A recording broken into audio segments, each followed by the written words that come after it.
Yeah, and funnily enough, looking at you mentioned Lampard and Terry. Terry is quite incredible as a mentor. What he's doing, showing an attitude in certain areas that people don't understand. He's one of the most misunderstood footballers I've ever come across in my life.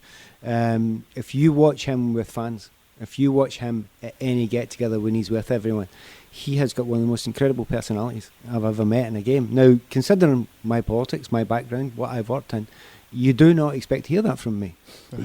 You don't. But I've watched him closely. He's a pretty special individual in a lot of areas, and he will pass a lot of incredibly positive things on. Absolutely, and it's funny because he does, that public image of him and some of the baggage, shall we say, that he's collected along the way. It's such a shame for many reasons, of course. But one quick example, I remember I was out in Hong Kong with the team a few years ago, and we were hosting a family to go and sort of meet a few of the players.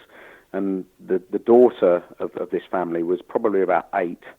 And I said to her, look, if you get to meet one player as they go to get on the bus, who would you like to meet? And she, toss up between Frank and John. And so I said, okay, well, look, we'll see if we can get you to meet both of them.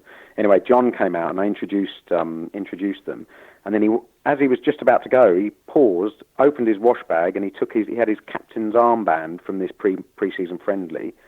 And he obviously realised he had it in his wash bag, took it out, called her back, put it on her arm and said, "You're Chelsea captain now."